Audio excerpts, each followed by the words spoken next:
Today is a day for new things. For example, the first International Atheist Day, a day for atheists. Yes, come on. We've got 10 speakers. You know their names. You've seen their work. Let's get hype, and that's just the first part of today. We've got the rest of it down at Trinity, longer presentation, community dinner. You know why you're here. The first International Atheist Day marks a turning point, an accomplishment in this movement. Right now, today, across the world, events like this one are happening, and it is necessary for our movement to do this, for us to be recognized, for us to stand up, for us to be counted, because while we have legal protections, or at least we're supposed to have legal protections in the United States, there are countries, I think you know, that don't have those protections, and one of the most important aspects of today is standing in solidarity with our fellow non-believers in countries where, whether it's legal or not, they are often killed or dragged off just for speaking their mind. It's actually sort of yesterday, one of our speakers was talking with Aron, and he's been who's the founder of Atheist Republic that helped get all of this started. He is incredibly excited and actually had tears of joy when he heard about what we were doing here today. So, I'd like to tell you, in case you haven't figured it out, that you are part of history now. You are some of the first attendees of the first event in Austin for International Atheist Day. So, congratulations to you. I'm sure that you will be remembered by name more than I am. But with that, I'd like to introduce our first speaker, Katie Gaines, who has been a volunteer and activist in San Antonio. She got started with the Freethinkers Association of Central Texas, and she's been at it 4 years. She's been on the board for Camp Quest. She's been the president of FACT, and let's give her the round of applause that she deserves. Katie Gaines!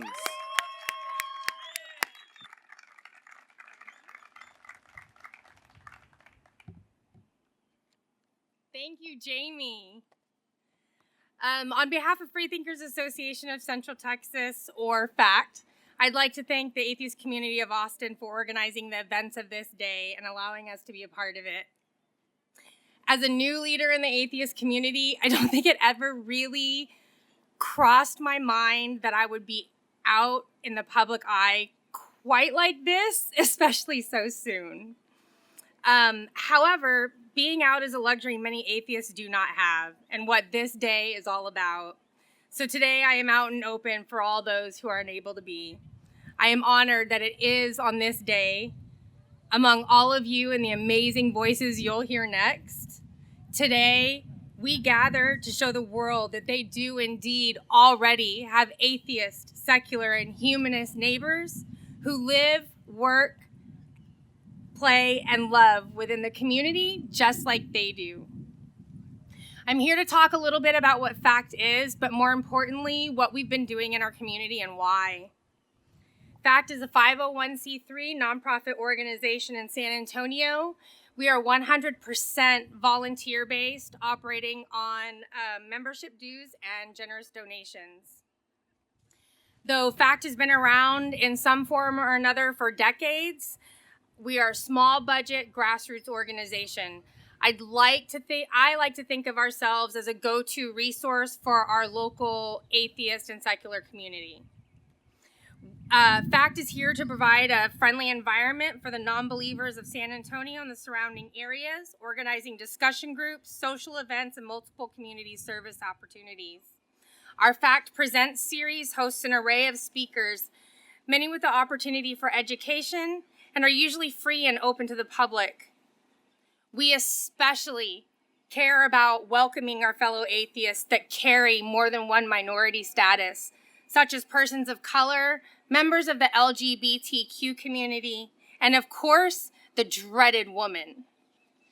We also provide a safe place for those seeking fact-based information and resources when questioning and transitioning from religion. And we are happy to have respectful discussions with our religious neighbors, willing to do the same to achieve common goals. At the very foundation of the organization is the preservation between church and state.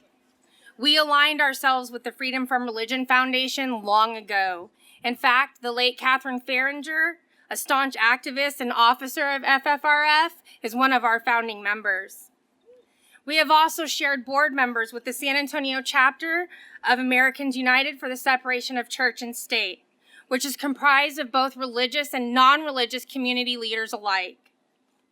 A secular government is important to the sanctity and advancement of everything from our basic human and civil rights to women's health care, bodily autonomy and integrity, to the ability of our children to receive a scientifically accurate, fact-based, unwhitewashed education. With one specific religion guiding many of the lawmakers and representatives, threatening the freedoms of all citizens, there's definitely no shortage of issues to get fired up about. As important as all those battles are, many of us are exhausted with extreme pundits that would have the public believe we are inhumane heathens who lack ethics and a moral compass. On this front is where I shift gears just a little bit.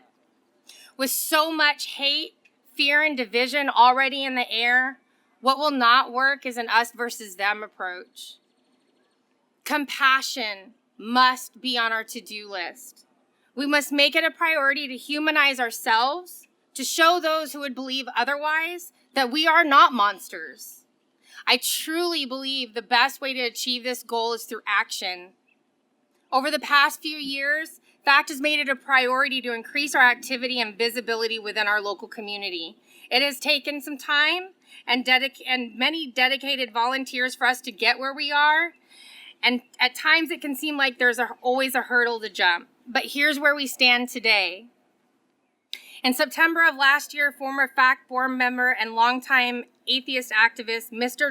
Nick Lee, gave what we believe to be the first secular invocation before City Council in the 300-year history of the city of San Antonio. Good. In 2018 alone, FACT volunteers helped plant 500 trees with the San Antonio River Authority and Texas Public Radio, prep 5,600 sandwiches, and serve 2,000 meals at Haven for Hope, San Antonio's local homeless shelter, and pack over 12,000 pounds of food at the San Antonio Food Bank. We've also just added the Texas Diaper Bank as one of the places you might find us. Okay, now this next project is something I could talk all day about, but I promise I won't. A little over 3 years ago, we began working with the Texas Ramp Project, a program we call Ramping for Reason. Since that time, FACT volunteers have constructed 34 wheelchair-accessible ramps to give low-income, disabled residents access to the world outdoors. By the time we get to them, the majority of these residents have been waiting anywhere from 6 months to over 2 years to regain the independence of simply leaving their own home.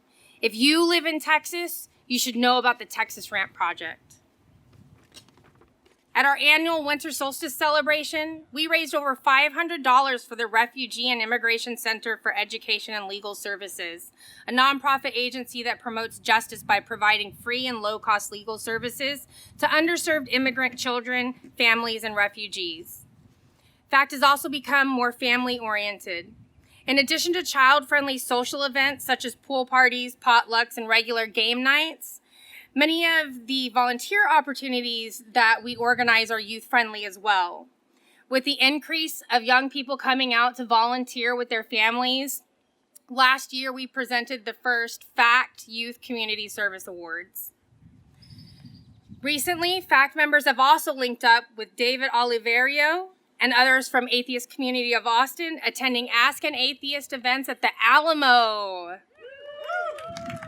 In the past, many of the guests that we bring in for the FACT Present series turn around the next day, drive up here to Austin, talk on an ACA show, or speak to the Austin chapter of Center for Inquiry. Which leads me to one quick point. Within the secular community, organizations and social groups should attempt to work together and learn from one another whenever possible. FACT isn't the only organization that has made this shift in focus to our community at large. So in this very fragile time where non-belief is one of the fastest growing, yet still one of the least trusted demographics, we must lift one another up around common goals. So what can you do? Depending on where you live, there may not be an established secular organization doing these things. Do not let that get in your way. Get out in the community and volunteer. Set up an Ask an Atheist or Hug an Atheist booth. Petition your representatives to lead secular invocations, to remind them that we too are members of the very constituency that they represent. It may take multiple attempts and a lengthy amount of time, but again, do not let that stop you. If you're physically or financially restricted, volunteer with your favorite atheist or secular organization behind the scenes. There's plenty of work that needs to be done to make some of these things possible and successful. And we cannot stop there. We must broadcast it out there for the world to see. Websites, blogs, social media, local news outlets, any way we can. Leading the first invocation, secular invocation in your community, no gods needed. Volunteering at a local food bank or homeless shelter, no gods needed. Ramping for reason, no gods needed. The atheist community has shown time and time again that we have something to offer our local communities and humans in need. I mean, come on. The Vulgarity for Charity 2018 event atheists far and wide raised over $122,000 for modest needs, making it one of the most successful months in the history of that organization. The facts are in. We're already making a difference. And we shouldn't have to hide our identity when we do it. We must stand tall as moral and ethical people, good without gods, rather than a people to fear and distrust. To the believers that say that you and I are immoral, we do not need a book or supreme being threatening fire and brimstone for all eternity to tell us that giving back is the right thing to do. We do not proselytize or give with strings attached. We simply want to give those in need some very basic necessities. Heart to heart, and in the most literal sense, mano a mano. I challenge every person here to get involved in your own community. And if it is safe, do it openly as a non-believer. Even if today is the only day you turn out, do it proudly. And in the true essence of this day, let us stand in solidarity and let our atheist brothers and sisters who fear for their lives on a daily basis simply because they choose to think for themselves know that somewhere in the world there is a safe community out there waiting for them, fighting for them. Today, we come out for you. My name is Katie Gaines. I'm a wife, I'm a mother, I'm a volunteer, and I am an atheist. Thank you.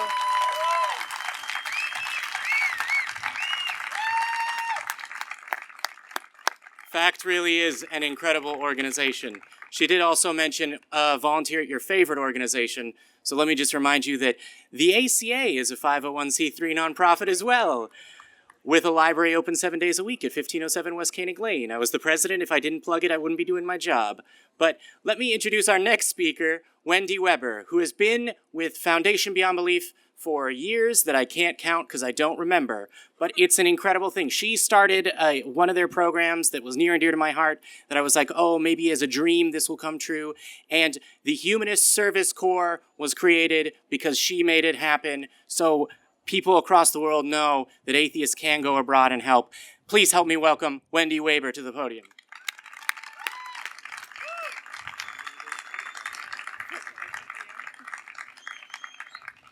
Hi, everyone. I am so excited to be here. I am so excited to see so many people here. Gathering like this, gathering in this many numbers, shows us that this is, we're not going anywhere. This is a group of people that can make a real difference in the world together. And we can make it safer for each other by being in groups like this. There is power in numbers. So what I want to, like Jamie said, I work for a organization that is a humanist service and charity organization. And we do work internationally in Ghana. We do work right here at home in the United States. We help local organizations do service in their communities like FACT. And we also vet charities so that you know your money is going to responsible data-driven solutions to the problems in the world. I am really proud to be part of a humanist organization because I believe in humanist values.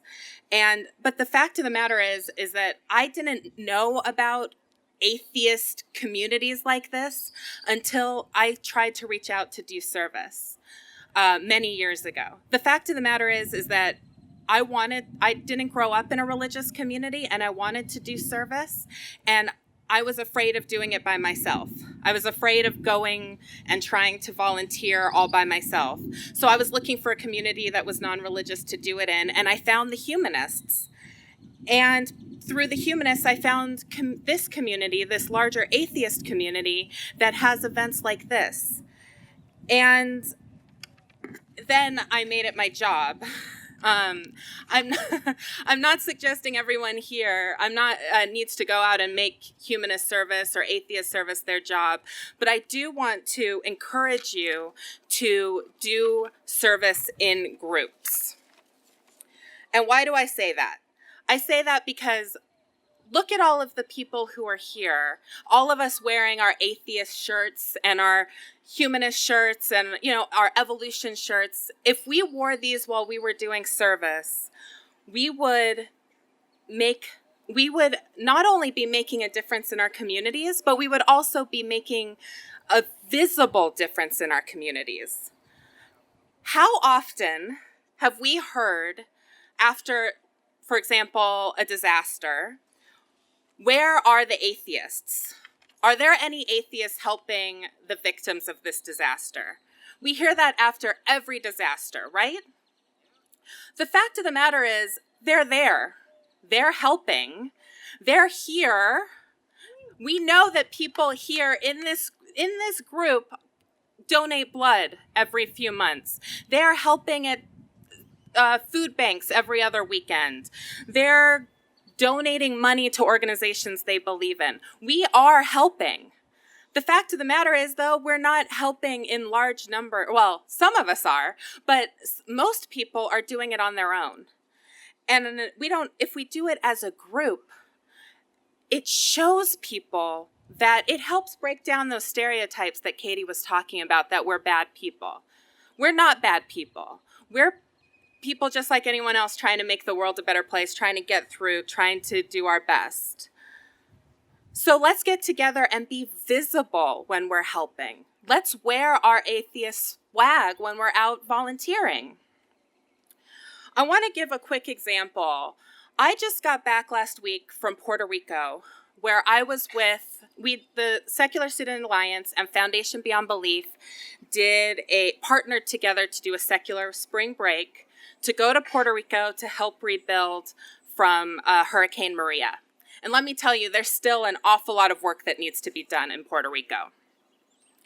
And one of the things that was fantastic about this is that we were a group of about 10 people, 10 atheists, and we were volunteering as part of a much larger group of about 60 people. Every time we introduced ourselves at meal times or during, the breakdown at the end of the workday, we introduced ourselves as the Secular Student Alliance, FBB, Foundation Beyond Belief team. Everyone in the larger group knew that we were atheists, and everyone knew that we were part of an atheist group there specifically to do service. And nobody cared. No, as far as I know, there was no pushback on the fact that we were atheists. They were just happy that we were there to help. Some people told us that they wished that when they were younger, there was an organization that they could have done service with, like this SSA. Most of them just said right on and moved along. Now, I'm not going to pretend that just because we didn't get pushback in Puerto Rico, atheists don't get pushback when they try to do service. Of course they do. People are turned away from organizations they want to volunteer at. Money is even turned away from organizations from atheist groups that are trying to give money. But if we come together and overwhelm these organizations with our volunteer hours and our money, they can't say that atheists don't want to help, that we're not trying, that we don't want to make the world a better place. I want to say, imagine if I'm seeing lots of wonderful t-shirts and hats and buttons that everyone's wearing today. Imagine if all of us left this event and in that hour in between this one and the next one, we all volunteered for an hour wearing all of these shirts. Nobody could say that atheists aren't helping. We would have such an impact on the Austin community. We would have such an impact on visibility by doing that. So why don't we try to do that all throughout the year? I'll just wrap this up really quickly. Don't get me wrong. When it comes to community service, the goal of community service is the impact on our local communities and the impact on our planet, on the impact on our country. But why not be visible atheists while doing it too?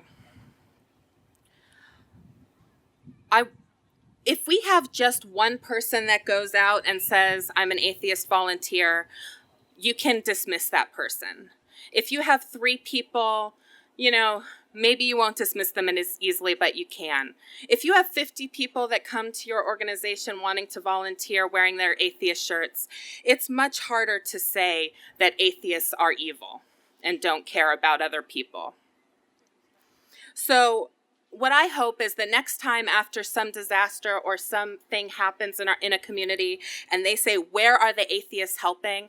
I want us to be able for them to say, they're right here. So thank you.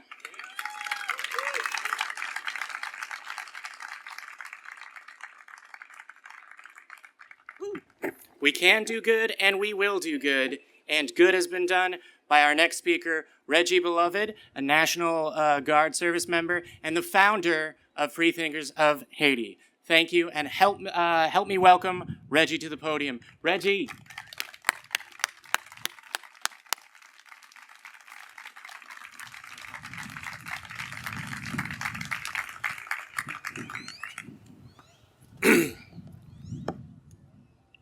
Good morning. My name is Reggie Beloved, as you'll find me on Facebook, and I am the founder of a group called Haitian Freethinkers. Haitian Freethinkers was founded on January 12, 2012, about 2 years after the earthquake that hit Haiti that you may have heard about, as a way to contribute to all the things that we care about as secular people, but coming from the Haitian perspective. I got the idea after I was in a local South Florida meetup. I had, great people like James Randi around me. And I thought, man, how many Haitian atheists do I know? And it wasn't that many. And I just got the crazy idea that, I should maybe do something, low cost, whatever. I mean, who am I? But most of you guys don't even know who I am. And here we are about 7 years later, and we have a lot of members. We've surpassed my goal of 10 atheists, and so we're doing good. And so that's who I am and my group. You're welcome to look it up and all that kind of stuff. But I wanted to start today by saying thank you, because this is like my first real speaking engagement. I'm sorry for my glasses. I was told that if you're nervous, you're supposed to picture people naked. So if I'm looking your way, you kind of understand, the reason behind. So, because, I'm not used to speaking to a large crowd like you guys. So, so I have 10 minutes to kind of spread my knowledge and do my part in letting you know why today is important. So today's the first Atheist Day ever, which is amazing to me because there's been Reason Rally 1 and 2. I went to Reason Rally 2. And so I'm going to get to why this is important, but I want to say thank you to everybody, Thomas Bear, for inviting me, the ACA. This is my second time in Austin. I've heard so many great things about the city, and this is my first time at the Capitol. So it's awesome. The weather was supposed to be rainy if you guys didn't know, but being the only Haitian here, I am the only Haitian here, right? Right? Nobody else. I had to channel my inner voodoo. Sacrifices had to be made, and now you're welcome. Right?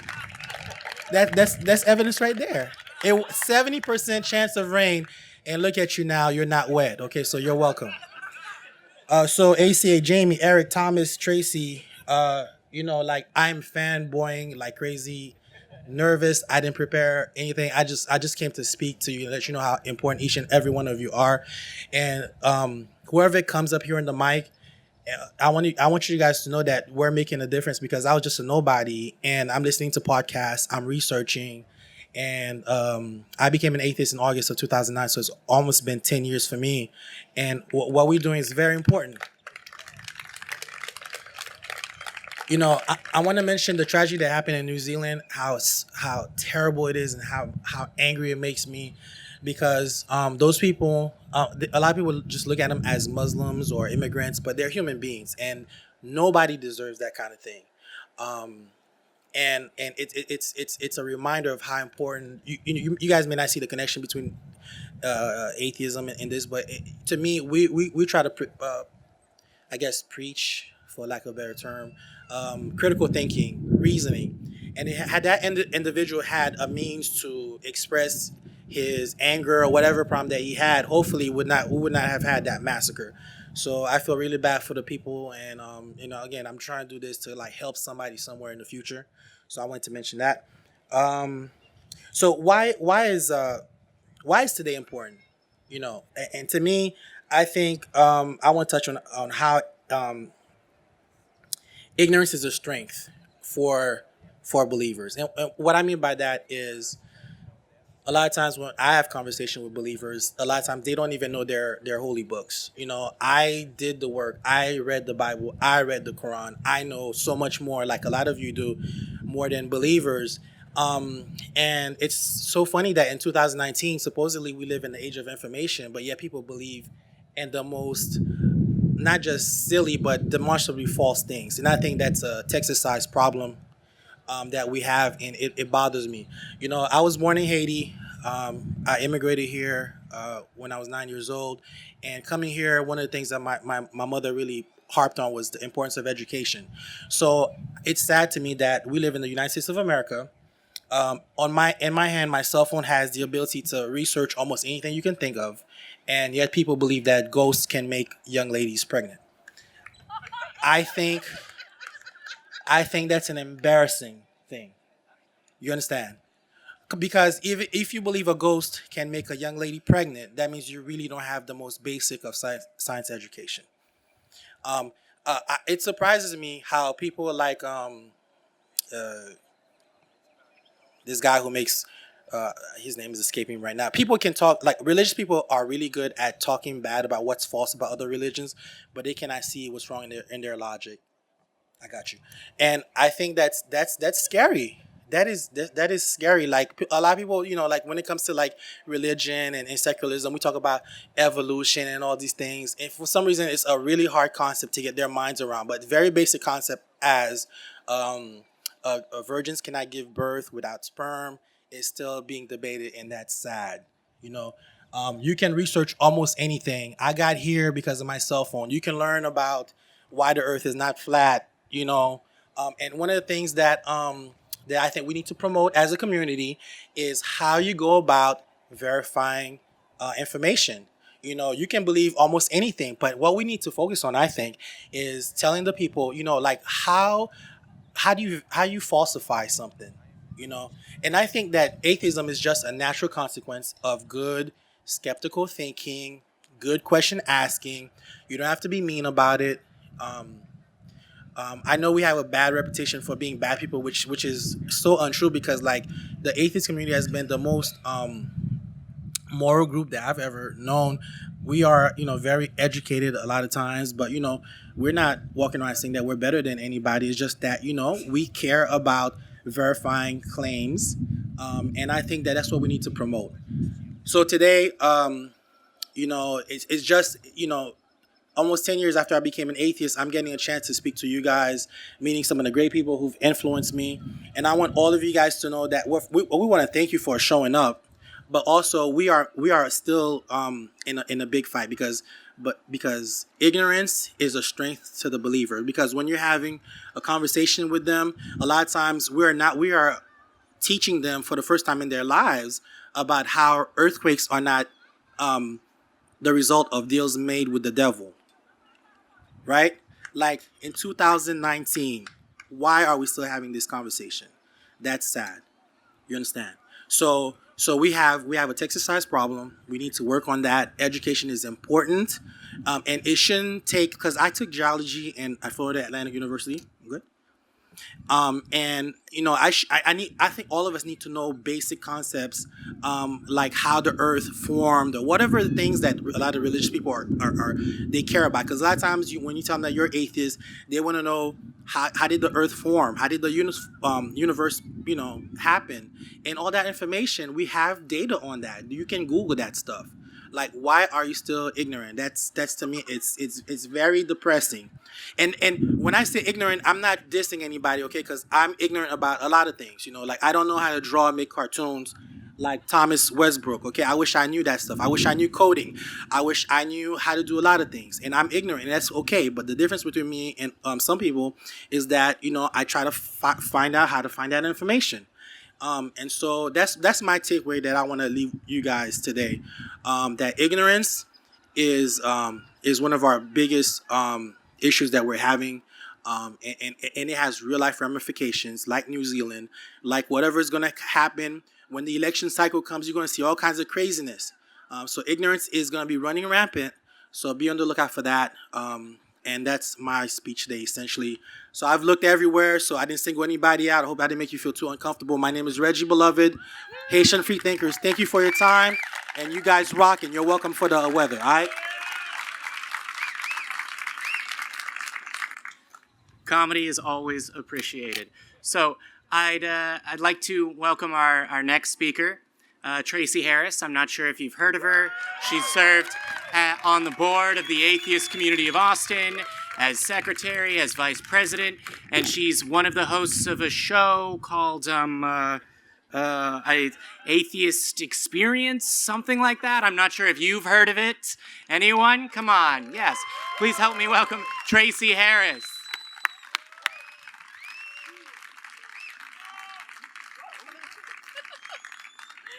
Hey everybody, welcome to Atheist Day in Austin.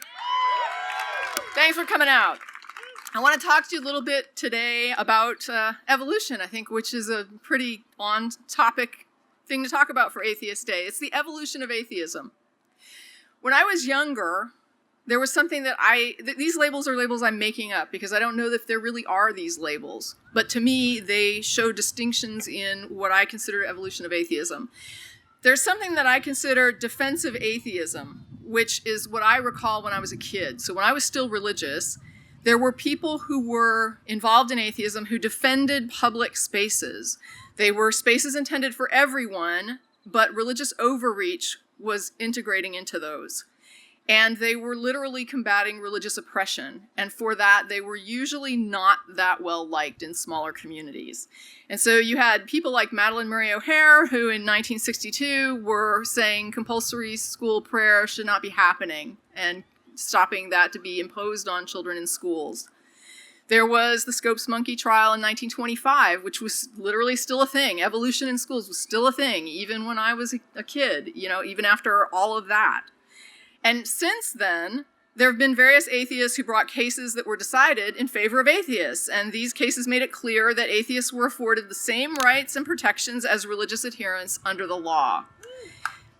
Things like Jessica Alquist fighting for the banner removal in Cranton High School, which if you've ever heard her story, she didn't even realize it was going to be a fight. She just thought, hey, I'm going to call this out, they'll take the banner down, and that's it. And it turned into a horrible, ugly battle with political representatives getting involved in smearing a child.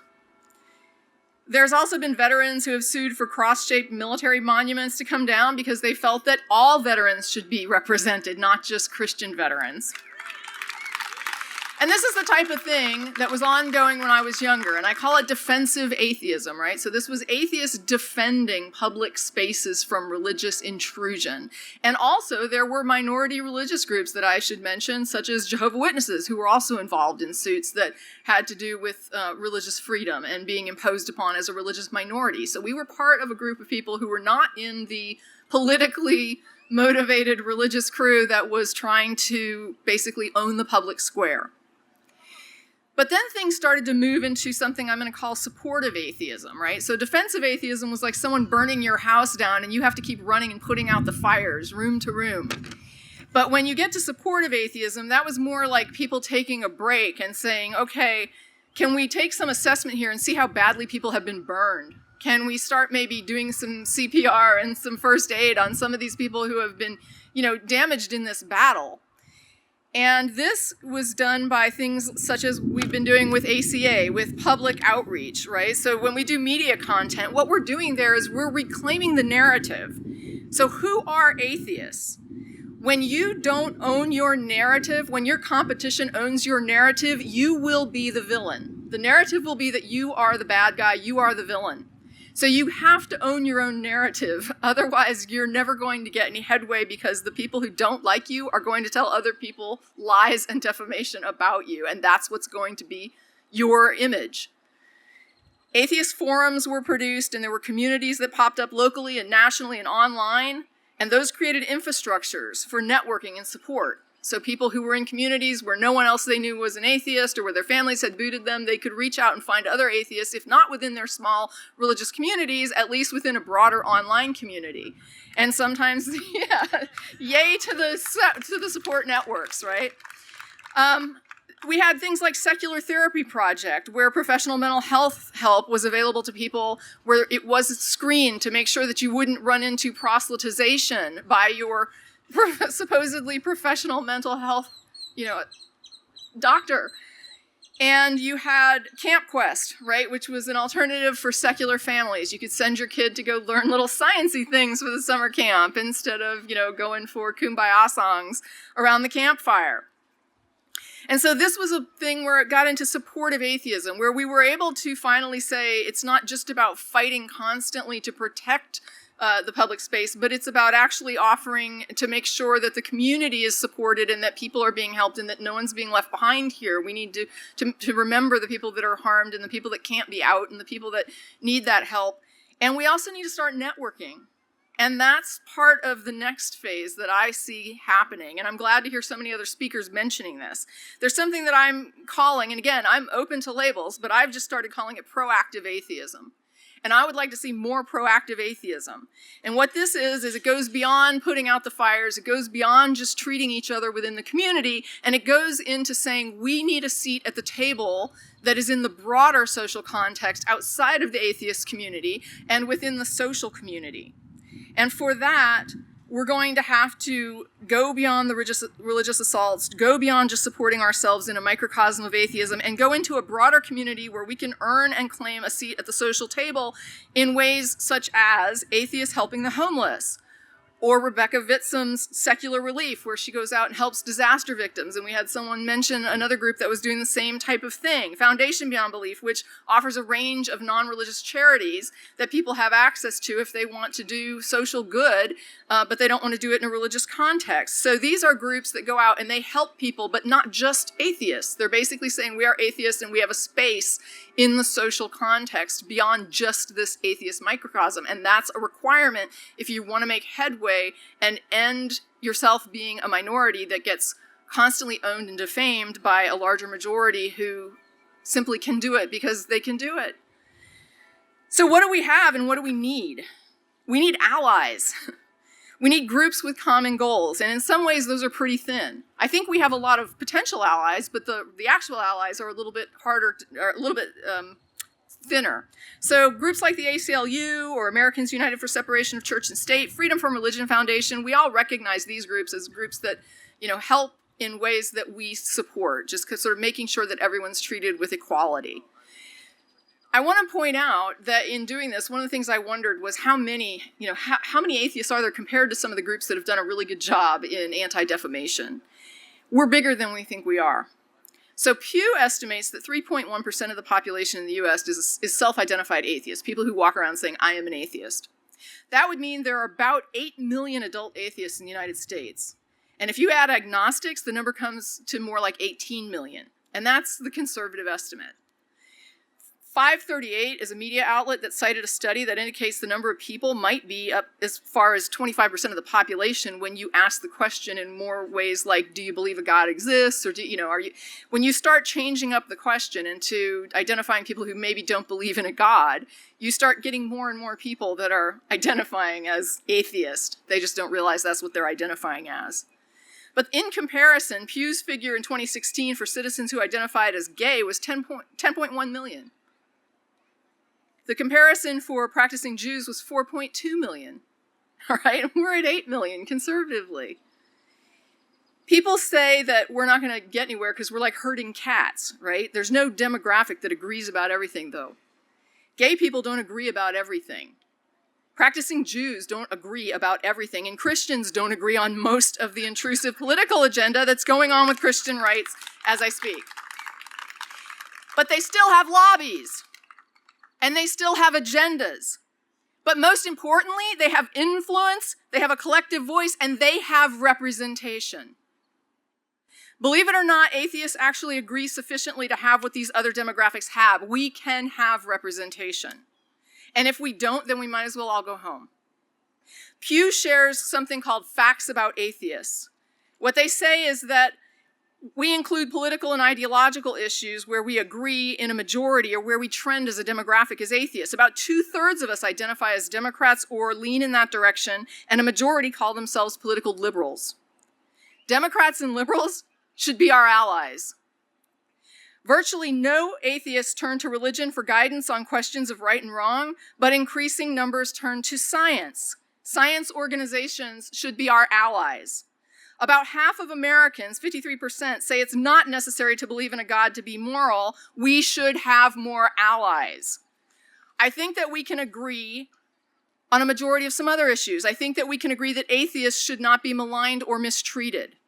I think that we can agree that atheists should be equal under the law. I think that we can agree that slurs and tropes and defamation against atheists should be met with every bit of disdain and calls for apology and retraction as any other social demographic. How can more than half of Americans believe we can be moral without a God while narratives implying atheists cannot be moral continue without being met with public resistance? Where are our allies? Where is our representation? Atheists deserve respect from and access to our elected representatives as much as any other constituency, certainly as much as any that identifies wholly or in part on a religious perspective. Someone is going to own the atheist narrative. It can be us or it can be someone who certainly will not be so kind. Those of us who want to own it, we can, but we have to organize, we have to get involved, we have to wear the atheist label. We have to take responsibility for telling people who we are and what we stand for as individuals and later on as a group on a very few basic issues. Will atheists ever agree on anything? Not likely. Is that a requirement to have a voice? No, it is not. Half of us could stay home and take no action, and we would still be more numerous than practicing Jews. Should we be able to demand the same social and political regard as any other demographic? Absolutely yes. So let's get out and make it so.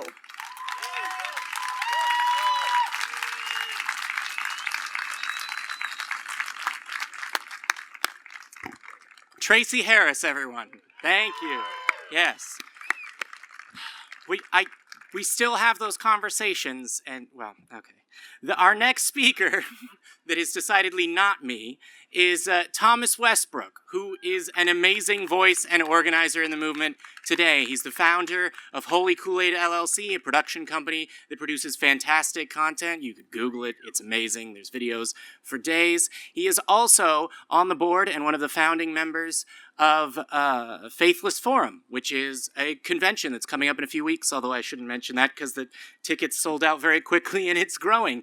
But things like this are possible. You can get involved. 5 years ago on this date, I would have told you that God existed.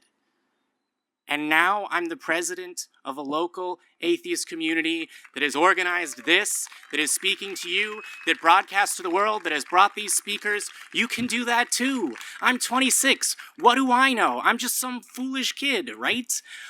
And this also, young man, is not foolish and knows many things, and hopefully you will help me welcome Thomas Westbrook to the podium now. Thank you.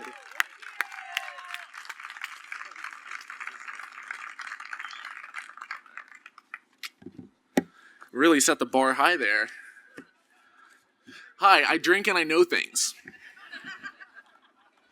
I hate to start this talk off in a way that is slightly crass, and I apologize for that in advance, but there's really no better way to put this than that you are being screwed. Whether you're Christian, or whether you're Muslim, or whether you're atheist, or whether you're Buddhist, it does not matter. You are being screwed. Whether you know it or not, you are being screwed. Whether you are a Republican or a Democrat or third party, you are being screwed. Now, how can I say that right now when we are clearly living in one of the greatest times on earth to be alive? If you go back just 100 years, there were 50 million people that died from the Spanish flu. Women didn't have the vote in the US 100 years ago. They had separate drinking fountains for blacks and whites. Over the course of the last 100 years, we've seen an eradication of smallpox through global vaccination efforts. We've seen things like this.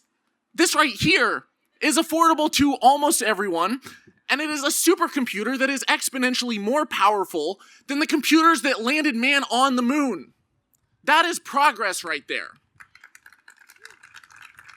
We used to have horses and carriages, and now we have interconnected, multi-continental, transatlantic, trans-Pacific airlines. We have ride-sharing networks. We have self-driving cars. So how can I possibly look at everything that has happened and everything that has occurred and say that we're screwed? Am I playing the victim card? Am I completely ignoring history?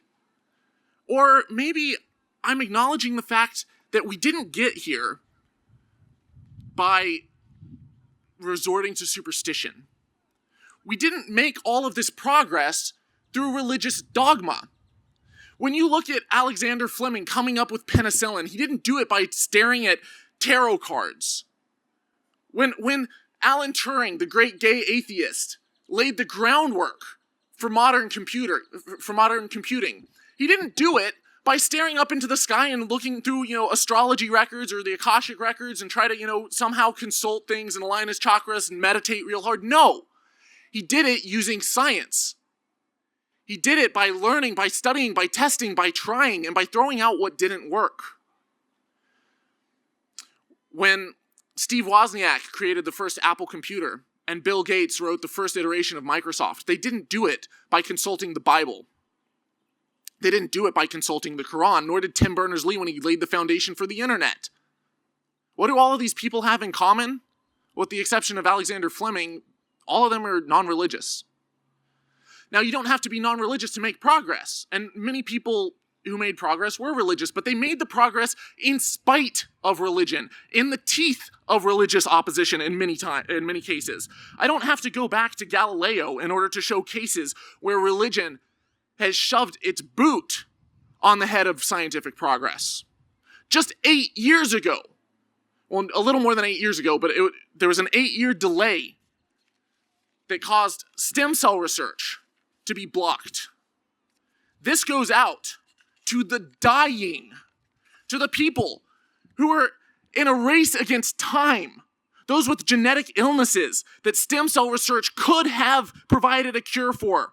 But it was blocked by a political agenda, by a religious overreach into the realm of science, all because of dogmatic madness that presumed that a clump of cells left over from IVF was a soul in a petri dish.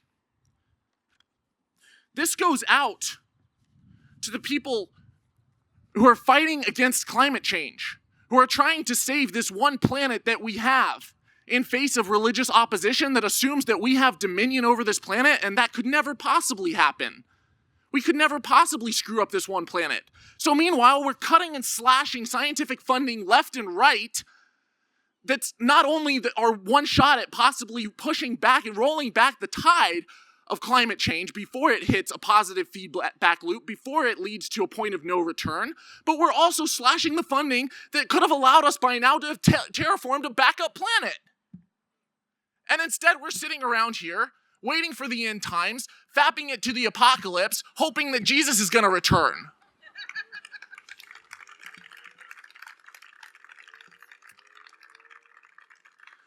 This goes out to the children, the victims of faith-healing homicide, who are denied blood transfusions because their parents are Jehovah's Witnesses, who are told because their parents are Christian Scientists, if that's not an oxymoron, that they can't go in and get medical treatment because it goes against their religion. And then, to make matters worse, to add insult to injury, you have political institutions that look the other way and allow for it. That look the other way when an institution as big as the Catholic Church systematically covers up the raping of children.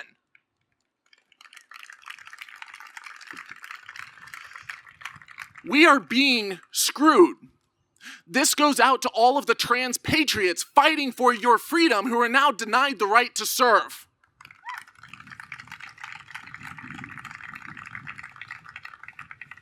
This goes out to all of my LGBTQ family who have been denigrated and treated like filth simply for wanting to have a life with the people that they love. For being denied the right to adopt children. How hard is it to realize that it's better to have two loving parents than none, regardless of their sexual orientation? And this goes out to my atheist family, who have been denigrated for so long by pastors and family members who are preaching love. Well, if that's love, why don't they go love themselves? You're being screwed, but you don't have to be. There's something you can do about it. Right now, we're being screwed and apathy is digging our grave. All it takes is a tiny bit of resolve to stare this in the face and say, not today. To stand up, to take a stand for reason and for science and for progress, and to say, not on my watch. Thank you.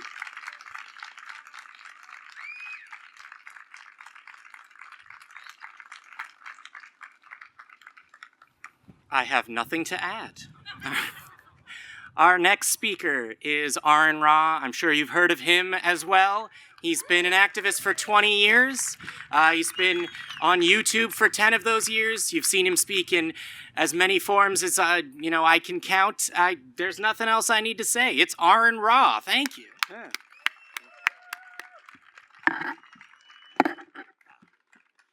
Should have planned on these laptops when you put this microphone there. All right. Well, give me 1 second here. I should have done this beforehand. Yep. I'm not holding anything up, am I? All right, when I became an atheist, became an atheist activist, defending science against creationism on Usenet and elsewhere shortly before Y2K, America was 80% Christian.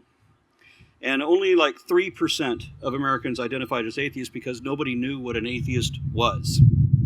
This is due to a very successful propaganda campaign determined to keep our numbers low by misrepresenting who we are and what we're about.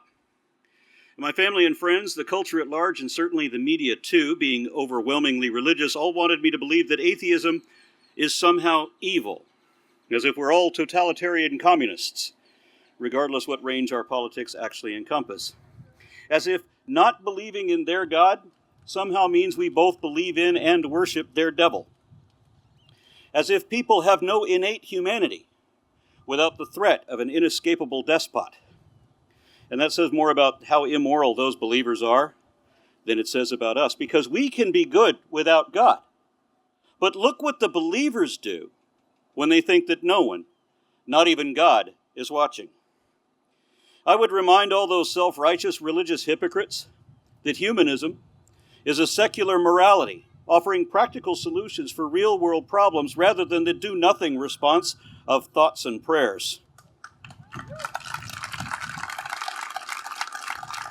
Thank you. We are good for goodness sakes, because that's how society works. And that's what works best for us. It doesn't do to piss off your community in the judgment of your peers. We all enjoy life a lot more when we show how we care about each other. It's as simple as that. And we don't need the threat of divine retribution, and that threat obviously doesn't work anyway when those who believe in it most still commit the most unspeakable atrocities unimpeded by that belief.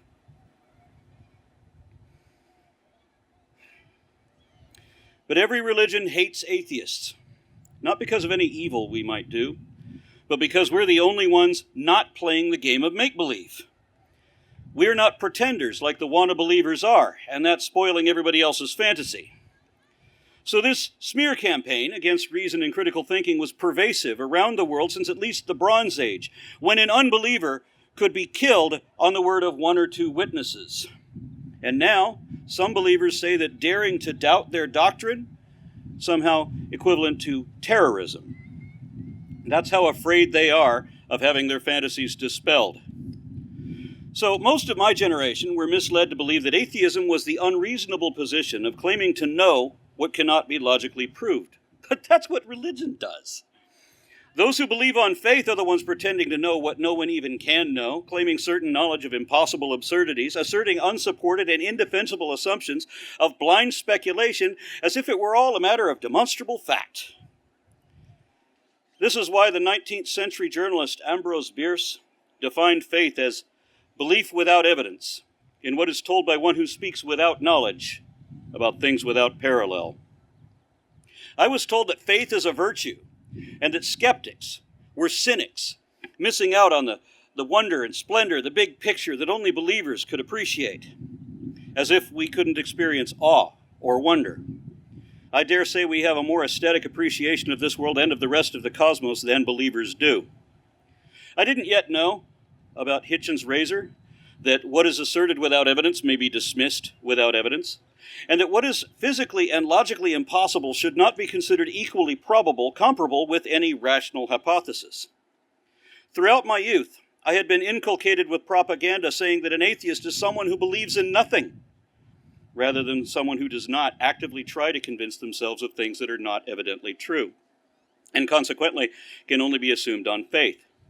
Instead, I was told that atheism was limited to and synonymous with nihilism, and that nihilism was the belief that life is meaningless, while in fact nihilism is the realization that whatever purpose your life may have is not imposed upon you by someone else, certainly not someone who doesn't even bother to exist, but that whatever meaning your life may have, if you decide that it should mean anything at all, can only be determined by whatever your behavior, actions, compassion, companionship, or support means to those affected by you. Because we all mean something to someone,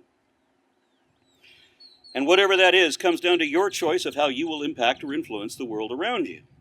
How is that a bad thing? That's certainly better than being a means to an end in someone else's plan, a tool to be used, the way that the vast majority of human lives must have been wasted if God were real. Because God is supposed to have absolute control over absolutely everything, but he's also absolutely alone, if we're talking about the Abrahamic God, in which case we are pawns to be sacrificed unnecessarily because that God has to play both hero and villain, playing against himself on both sides of the chessboard. When I learned what an atheist is, I was embarrassed at the fact that I had already been an atheist for 15 years, but that I didn't know it. In the naivety of my youth, before I learned much about religion at all, I used to call myself an agnostic pagan for Christ. My religion, to the extent that I had one, was more akin to Taoism, though I didn't know about Taoism or Confucianism, and instead the religion that I sincerely believed in and identified as was Jedi.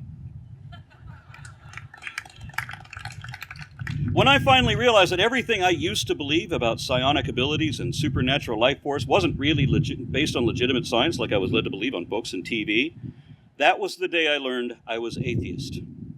I didn't come to that conclusion because I loved sin. If that were the case, I'd be like my Christian friends who get to sin all they want to and just be forgiven for whatever they do. Nor do I hate God. How do you hate someone who isn't even real? Although, to be honest, I have to admit that the wicked stepmother in Disney's Cinderella was a real bitch. even if she wasn't real either. I certainly don't believe in atheism on faith. That's not even possible. It's just one more thing that the believers lie about, projecting their own faults onto those who will not share them. Faith is auto-deceptive. Why would I want to make believe what is not evidently true? So for me, atheism was more a resignation than a resolve. Prior to the internet, we infidels were isolated and alone. We had no way to identify allies or connect with other like-minded individuals without first admitting that we were all these horrible things that society made us out to be. The A word has gotten so much negative press that I've known several people who said, just because I don't believe in God doesn't mean I'm an atheist. Yeah, that's exactly what that really does mean. But they would say, no, you're not an atheist unless you know there's no God. No. An atheist is anyone who is not convinced that an actual deity really exists. That's the proper way to phrase it. Not that atheists necessarily, have to be convinced that God does not exist, because that's the fallacy of reversing the burden of proof. And don't say you're agnostic, because you're either convinced or you're not, and if you suspend judgment, that still means you don't believe. Being unconvinced could mean that those claiming there is a God have failed to meet their burden or make a compelling case, but it still applies even if you never heard of God. Because, of course, you wouldn't believe it then either. Of course, that. You wouldn't believe in it then either.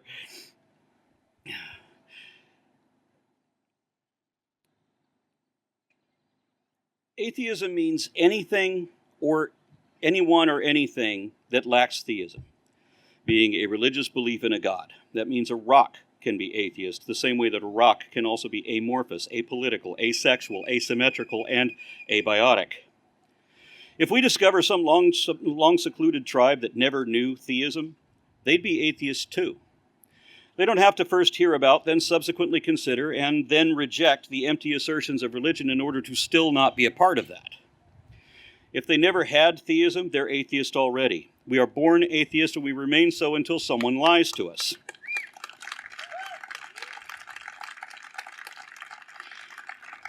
Those who want to say otherwise are only playing into the hands of the propagandists who want to keep us at a minimal minority with no political influence. Defenders of the faith don't want anyone to know that ours really is the more reasonable and rational, peaceful, and charitable position, because religion is the most effective means of manipulating the masses, and it amasses such power from legions of emotionally motivated minions that can be ruined by just a small number of reasonable, logical, critical thinkers. Because we're not just going to sit there and soak up the nonsense, nodding like bobblehead toys. Religion wants thoughtless, unquestioning, credulous, obedient supporters, and that's why free thinkers are such a threat to their political power. That's why this country has experienced so many waves of religious revivals following our founding as the world's first secular nation. What followed was a reaction, not an awakening. Religion is an infectious addiction that affects the mind. Like a disease, it has its own defense mechanisms against all reason. It often demands power to subjugate workers, enslave women, and victimize children, and it depends on gullibility, so they don't want anyone who knows how to think. Thus, critical analytical skeptics became the most hated demographic in America, and certainly the least electable, for a time.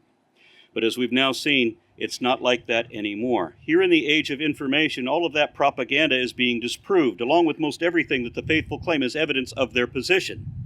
Consequently, atheism is on the rise in all 50 states and around the world, while religion is in a general state of decline, largely because of their own criminal, hypocritical insanity and inhumanity. Where once, back around Y2K, only 3% of Americans were comfortable describing themselves as irreligious non-believers, I have seen that percentage rise, such that now a quarter of the population, even if they still don't call themselves atheists, even if they still don't know what that means, a quarter of the population says that religion is unimportant and they will have none of it. So,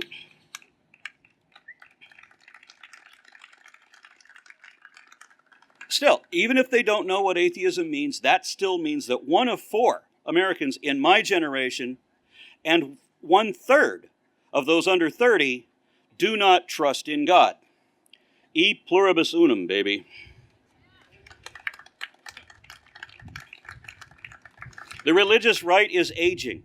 and their political influence is finally diminishing, thank God. As our numbers rise, their percentage falls. There are more irreligious infidels in America now than there are Catholics.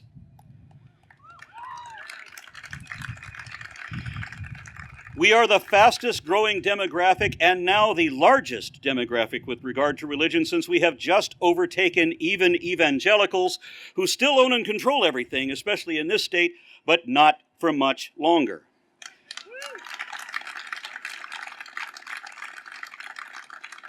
The one thing Christians got right is that these are their last days to rule over the rest of us.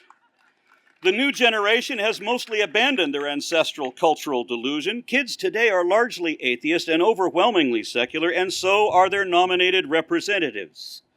This means we're seeing the last of the legislation for religious discrimination as secular centennials assume control of this building in the coming decade.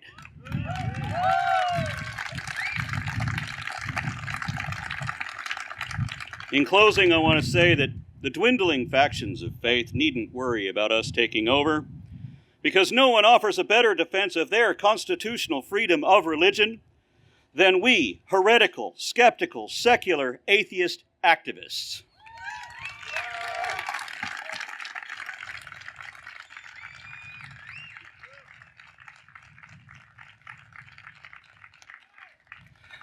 I told you.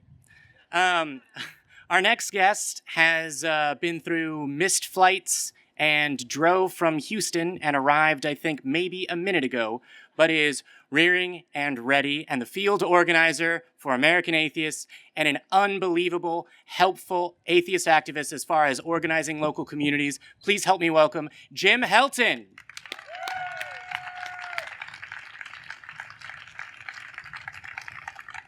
So my name is Jim Helton. I'm the National Field Organizer for American Atheists and co-founder of the Tri-State Freethinkers. I left 3 p.m. yesterday to get here just about 2 minutes ago. And I followed Aron's voice, so it was perfect to walk up. And they're like, "You're on next." I'm like, wonderful. I do a lot of rallies and protests around the country, and I've organized some myself. And what I often find is, for a lot of people, this is the end. They get excited, they come here, great speakers, and by the way, you have great speakers here today. But I want to challenge you that this isn't the end, this is the beginning. When you get home, what matters is not that we stand on the State House, it's what we do inside those walls. And what we do inside those walls in every state that you live in.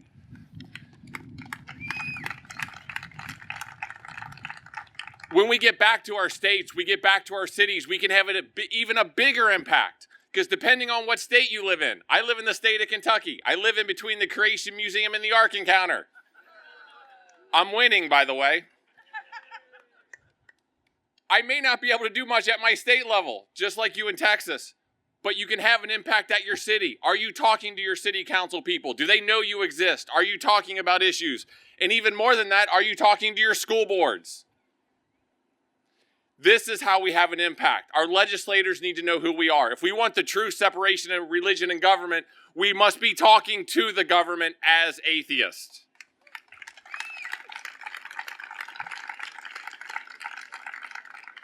But what issues do we talk about? What issues do atheists care about? This is a debate I see online and across the country.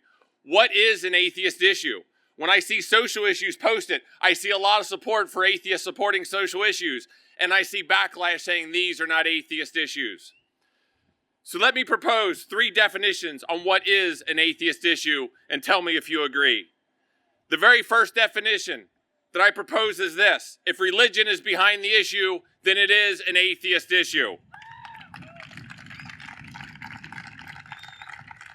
Some examples of this may be dying with dignity, abortion. Religion is clearly denying medical necessity for people. It's an atheist issue. The second definition I will give you: if religion is used to discriminate, then it is an atheist issue. The best example I can give is the LGBTQ community. Religion is used as an excuse to discriminate. And anytime you see a bill that says religious freedom, it's religious discrimination, if we're going to be honest.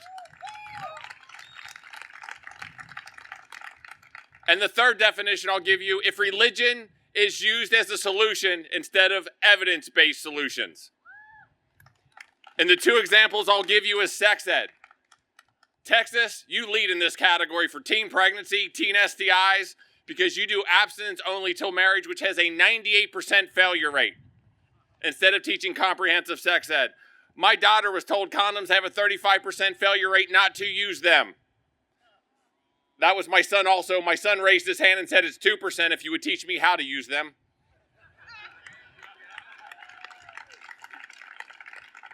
What about guns? And I realize I'm in Texas when I say this next sentence. But our legislators admit we have a problem with school shootings.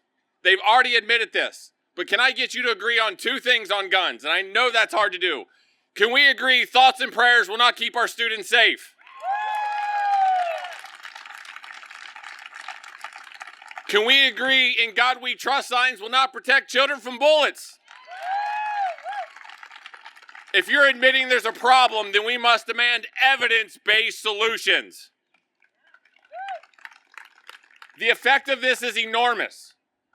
If we go after issues that our community cares about and we get involved with science and evidence-based solutions, we can normalize atheism. And these issues are popular. 85% of people, even in Kentucky, want sex ed. That's medically and scientifically accurate. It's 97% in other states besides Texas.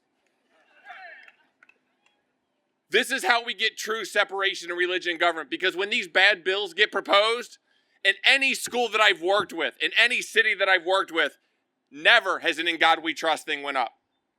But I will tell you, in any school that I've not worked with, in any city that I've not worked with, I've never removed one. Just by being present. The other thing this does, it creates allies outside of the atheist community. If you want to normalize atheism, you're partnering with Planned Parenthood. You're creating diversity. If you want young women leaders, work with Planned Parenthood. If you want LGBTQ, show up to Pride. If you want diversity, people of color, show up for racial justice. You must show up to the issues they care about.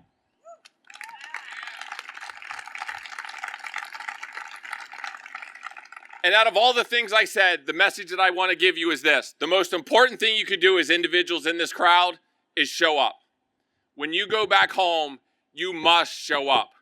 So when equality is under attack, atheists show up. So when I say when equality is under attack, you say atheists show up. When equality is under attack, atheists show up. I can't hear you. When equality is under attack, atheists show up. When equality is under attack, atheists show up. Thank you, and show up when you go home.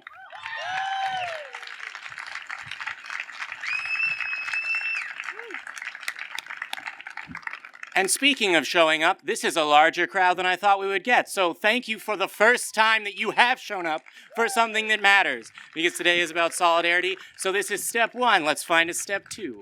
And with that, I'd like to ask you to help me welcome our next guest, Eric Murphy. He's an unbelievably good friend of mine. We don't have the same parents, but we're basically brothers. We may not be roommates, but that's as close as we are. He's the co-host of my show. He's the director of communications for the Atheist Community of Austin. He's an all-around great guy. I've run out of things to say about him, but I feel like I should say more. What I will say is that upon moving to Austin in 2016, he might not want me to tell the story, but I don't care, it's great. Upon moving to Austin from California, don't hold it against him, in 2016, he came in, I don't know whether it was the first day or the second day, but pretty much immediately into the ACA and wept tears of joy because he had found his community. And that's all it takes, is giving people a place to show up and showing up yourself. And I think Eric understands that, and I think you understand that, and I think that you will help me welcome Eric Murphy to the stage. Thank you.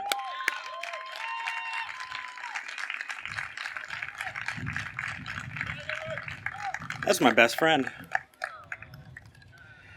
Yeah, Eric, you're just gonna go after Aron, and Jim Helton. It's gonna be great. Well, as Jamie said, my name's Eric Murphy, and I'm the Director of Communications for the Atheist Community of Austin. And I am so glad to be here with you today on the very first International Atheist Day. I am stoked. I'm a little humbled to be sharing this platform with some of the great speakers in the atheist community.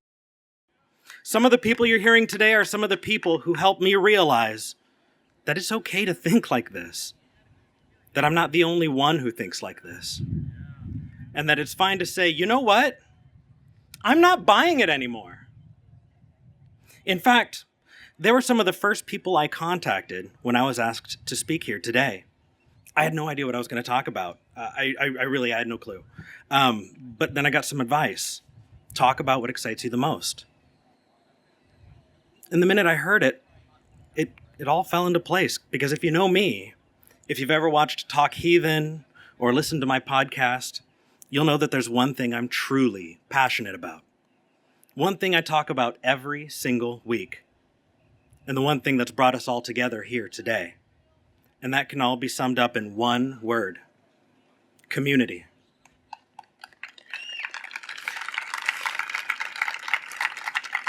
We all come from different walks of life. We've all had different experiences and strive to fulfill our different dreams. Each one of our stories is unique.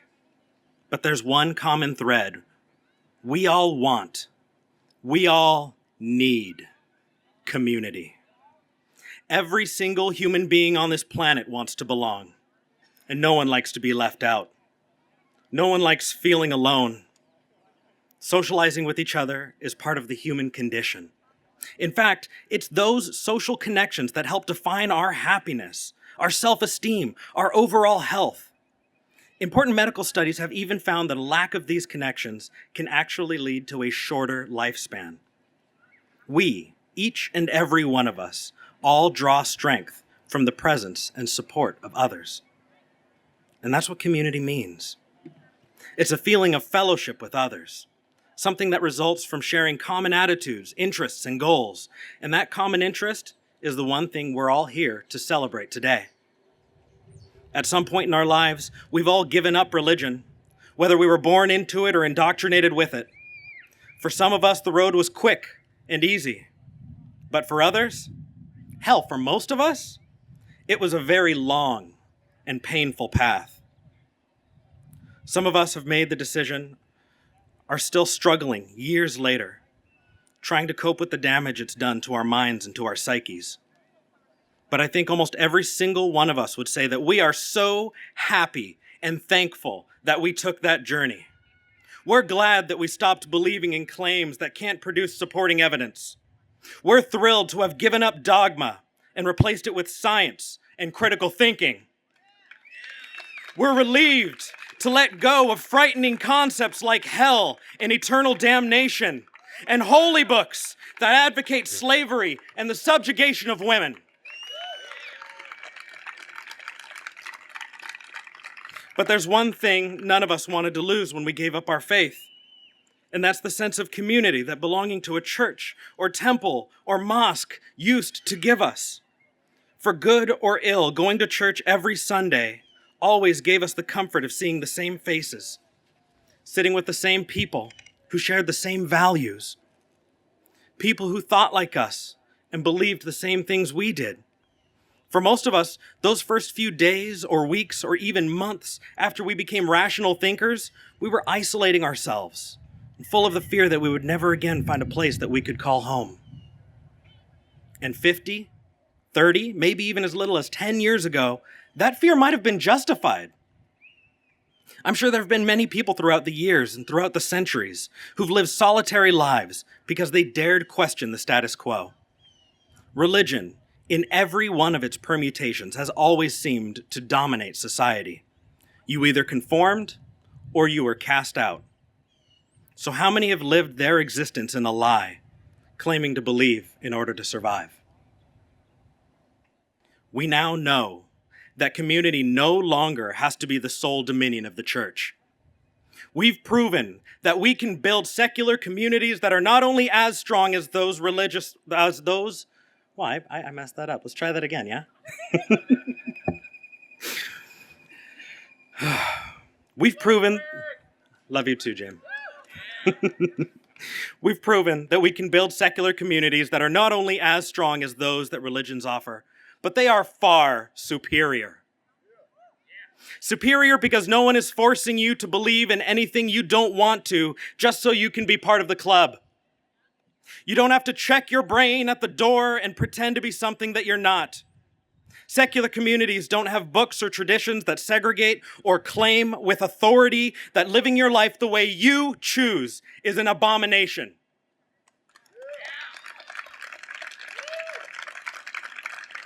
It embraces people simply because they are that. People whose differences make us all stronger, not weaker. Now look around you. Go ahead. Look at the person next to you. Behind you. Look at the person in front of you. That is your community.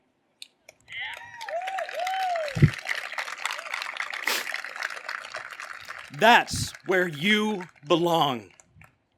Right here. Each and every one of us present today is part of a great family. One that isn't just citywide or statewide. It isn't even national. My community, your community, our community is a global community made up of not just Americans and Europeans and Africans and Asians. It's made up of mothers and fathers, sons and daughters, brothers and sisters. And that's really all we are, sister and brother human beings, giving each other a place to belong.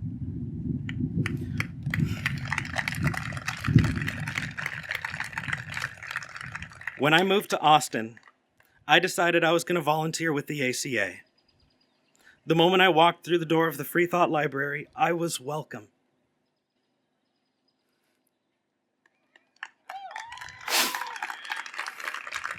I was home. Nobody cared what I looked like. Nobody cared who I sleep with, if anybody. Nobody asked where my parents were from. They weren't interested in the size of my bank account, and they certainly didn't demand 10% of anything. Doors and arms were wide open. And through the ACA, I've made more friends than ever in my life. True friends. Honest friends. Friends to laugh with and friends to cry with. Friends who hug me when I'm sad and pick me up when I'm down. Talking to you, Jamie. Friends who tell me in no uncertain terms when I'm wrong and then help me to be right. And it's not just here in Austin, not just Texas, not even just America. The ACA has members, volunteers, and friends in Australia, Brazil, Canada, Germany, New Zealand, Norway, the UK. Our community's huge. And it's growing.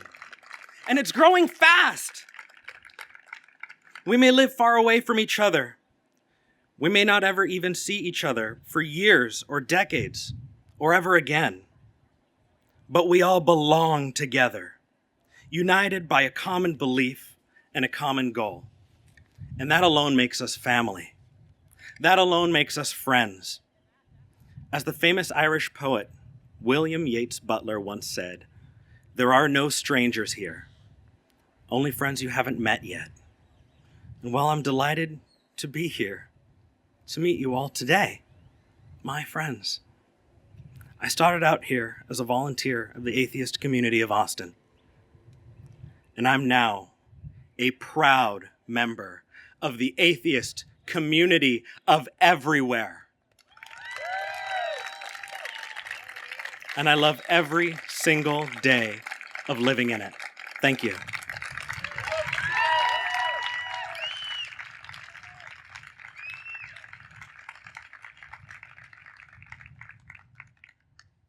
Okay, I'd just like to state for the record, it's not fair to make me cry as well.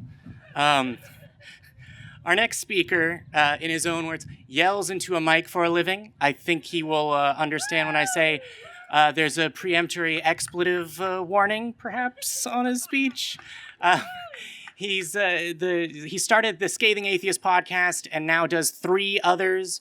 In the Puzzle in a Thunderstorm LLC, he's written 2 books, Diatribes 1, Diatribes 2. I don't know what else to say. He's an awesome guy. He's got cool hair. Please help me welcome No Illusions to the podium.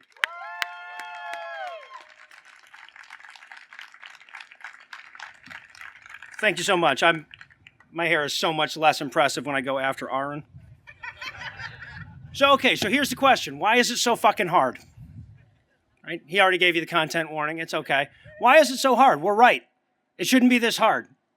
It shouldn't be this hard for us to grow our community, for us to reach out, for us to tell people, hey, look, we've got all the stuff that they've got, only without the lies. But here's the problem. We can't make promises as well as they can. Right? That's one place where we can't touch them. They promise all the answers. They promise miraculous healing. They promise a heaven filled with streets of gold that you get to live in forever when you die. Atheism cannot keep promises like that. Of course, neither can religion. It just doesn't stop them from making those promises. But it does make it hard on us, right? Like when somebody starts to doubt their religion, they start to question, they come to us and they say, okay, I want to find out what's in brand X. What can you guys do for me in terms of, let's say, answers? Before you answer, the last guy that I had offered me an all-knowing, omnipotent, omniscient being that knew which way every hair on my head was oriented. Right? That's kind of hard to live up to. Also a very weird thing for God to keep track of. But when it comes to answers, I mean, we don't turn to God. We go to Alexa. Half the time, she doesn't even know what the hell you're asking. Of course, unlike God, she does answer, right? And no, she does not know the meaning of life. She does not have a design for you or know your divine purpose. But if you ask Alexa and God what the capital of Mozambique is, I can already tell you who's going to get the answer to you quicker. That's like I said, we can't turn to God for answers, so we have to turn to humans.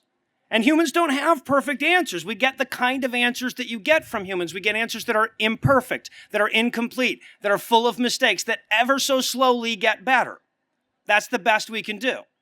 And what that means is that the answers we have now are better than the answers that we had 50 years ago, but not as good as the answers that we'll have 50 years from now. But, of course, when they were promised God, how lame is, we're going to try real hard, right? Their side promises miracles. They don't deliver on the miracles, but that doesn't stop them from promising them. Now, it used to be they delivered on the miracles all the time, right? Back in the days before meticulous record keeping and photography. It used to be that every saint worth his salt had cured at least a couple of blind people, right? God doesn't do that so much anymore. Or he never did. I'm going to go with that. But that doesn't stop religion from promising it. That's the promise, right? You're supposed to slap your hands together, beg and plead with God, live a pious life, sign an exclusivity deal with Jesus or whatever it is, and then God sends your mom's cancer into remission, right? I mean, how good is an omnipotent God that can't send cancer into remission? Of course, it doesn't work. We know because we've checked. Fairly easy to check, people who get prayed for. We've done studies on intercessory prayer. They don't live longer. They don't live healthier. They don't see any increase in spontaneous remission, anything like that. But as bad as their track record is, people start doubting their religion. They come to us and they're saying, okay, so my last guy had miracles. What do you have? Right? Now, in this case, actually, we have some pretty good stuff, right? Once we shoved God's lazy ass out of the way and started taking this on our own shoulders, we actually got pretty good at curing diseases and whatnot. We did a remarkably bad job for a long time, but all we had to do was get over that Hippocratic oath bar, and we were already doing better than God. And yes, our medicine is imperfect, it's incomplete, it's full of mistakes, and it's slowly getting better, the way that humans do it. And no, we can't cure blindness, but we're a hell of a lot closer than we were 50 years ago, and we're nowhere near as close as we'll be in 50 years. But all of this, of course, pales in comparison to the biggest promise they make, right? The one where you get to live happily ever after in the city of clouds with your grandma and Fluffy and a bunch of little cherubs playing harps or whatever, and you never have to die. I feel like that's about as big a promise as a promise can get. Now, honestly, nobody was ever buying into this. Not even the Christians. You can tell by how sad they get at funerals, right? All them historical records of Christians actively trying not to die. Even the most devout Christians always trying to get their name on something before they die, right? Like try to get their name on an institution of higher learning or a library in that institution or a bench in front of that library, whatever they can afford, right? Why the hell would that matter to you if you honestly believed that you were going to live for eternity in heaven? Why would you care about your name echoing through this tiny little transient itty-bitty part of your existence if you actually thought you were going to live forever? Still, though, hell of a promise. What do we have? Science can't do immortality. We got nothing on that one. I mean, if you think of mortality as a spectrum, everything we don't die of anymore, that's a step closer to immortality. But you can't get to immortality incrementally, right? That being said, you are still closer to immortality today than you were 50 years ago. It used to be that a lucky few people could expect their words to echo forward in history. They write a book that was of literary importance, or a song that stayed with everybody, or a poem that meant something, whatever. That was a couple of people a generation, right? Now, we can't all do that, but Library of Congress is archiving your tweets. See how lame that sounds compared to their thing? But that's still pretty cool, though. If you think about it, like, your great-great-grandchildren might read your tweets. Yeah, right? Right? Figure I might scare if you might have to delete a thing or two. But, I mean, that's what we're reduced to. That's what we're reduced to by these grandiose promises that religion makes. They come to us and they say, yeah, last guy had immortality. What do you guys have? And we're like, Twitter. I mean, look, to be fair, I can't prove that God doesn't take people to heaven when they die. I feel like his track record on the promises we can check up on tells you all you need to know. But it doesn't matter, because religion was never about keeping any of those promises. Right? Obviously. It was about making the promises so that any honest person that came through and made promises afterwards was going to seem pretty lame. But here's the thing. And I think even the religious people will agree with me here. God is as good as he's going to get. He's never going to get any better than he is right now.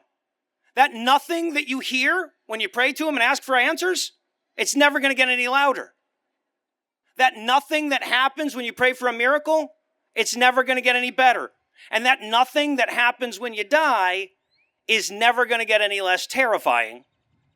So atheism isn't going to promise you any different. See, that's the trick that we've had up our sleeve this whole time. We don't have to live up to the promises they made. We have to live up to the promises they kept. And that is a much smaller order. The thing is, as soon as we started trying, we were already better. Because an imperfect something is always better than a perfect nothing. Thank you. And a hard truth is always better than an easy lie. Thank you.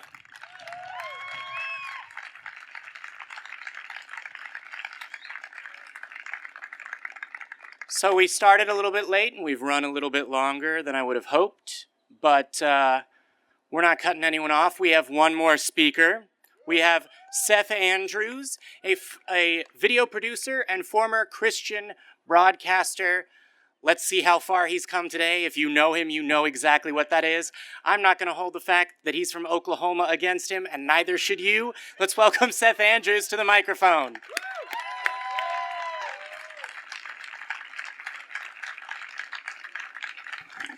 Who the hell scheduled me after No Illusions, right? Who makes me go after Noah? Everybody loves Noah. Oh, he has 4 podcasts. You have 1. Those types of things. I'm interested in, I was actually a repost of a study that I had seen and it was published by Christianity Today. It's been referenced several times today, talking about the rise of the nuns and the non-religious. And yet we, right now in the year 2019, don't have, to my knowledge, one open atheist in the halls of Congress. Now, statistically, this does not make any sense, right? How do you have 23 point whatever % of people who say if they're not atheists, they're not really religious or interested in religion. It's not a thing in their lives. How does that happen statistically, and they don't have one open atheist or secular person in the halls of power, the people that are supposed to represent them? And of course, you and I already know the answer. People ask me, do you think we'll ever have an atheist president? And I said, oh, we've had atheist presidents, right? They were just smart enough, savvy enough to know that it's political suicide to go out and say you do not believe in God. How do we change the culture? And that's one of two things I want to bring up before I let you guys go. I know that you're probably ready to go and segue into lunch or whatever. But, I saw a long time ago there was some people who were trying to organize kind of a top-level atheist party, an atheist political party, and it failed spectacularly. And I think the reason that it failed is because that was an attempted top-down effort.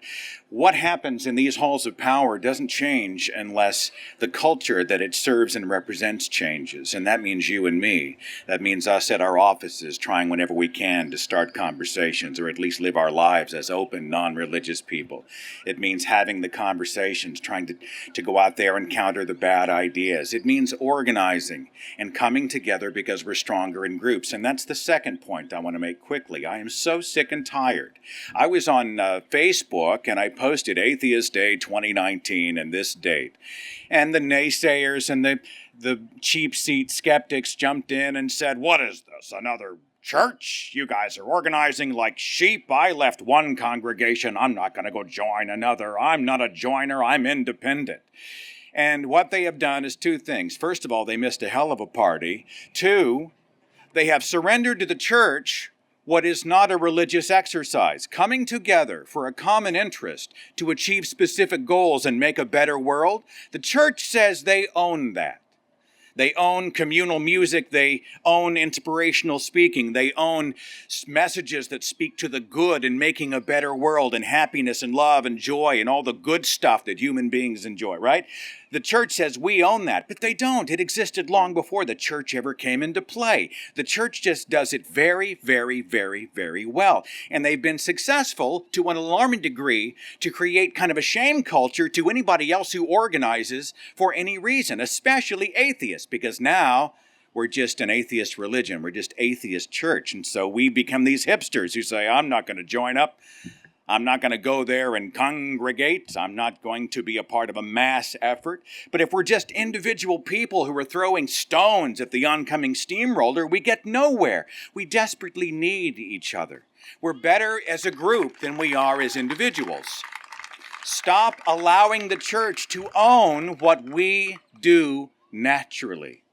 Stop allowing religion to claim ownership of the stuff that we enjoy naturally. And one thing about coming together as a group, it's not just the making of us into a more powerful lobby entity and to help change the culture. It's awesome to stand shoulder to shoulder with people who don't think we're crazy, who don't think we're going through a crisis, who don't think we're a minion of Satan, who don't paint us into this caricature that the kind of atheist that you hear Ray Comfort and Sean Hannity and those cats talking about, but real human beings.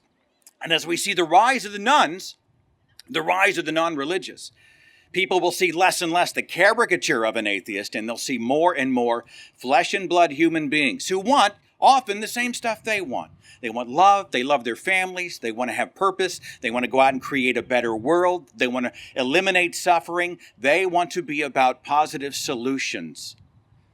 I'm encouraged to see all your faces, I'm encouraged to call you family, and I want to encourage you that if you've never participated before this day in an organized event, to find a way to join a larger group, join the larger effort, join the larger mission. It feels good. It is good. We will change the world, but we have to do it together. Thank you guys very much.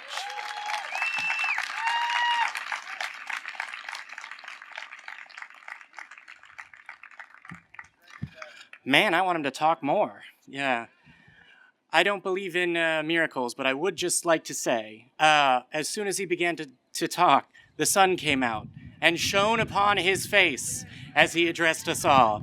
And I'd like to thank Reggie for his voodoo, keeping the rain off of us. We've heard 10 fantastic speakers today. Let's give them a round of applause. Thank you. Thank you, all of you. we have the man that started this idea, that started this state. We have Kadra here, right there, and he's embarrassed to be pointed at, but I don't care. He didn't do all of it, but it has to start somewhere. That's one person who found other people that would show up. Thank you for showing up. There it is. And for yourselves for showing up.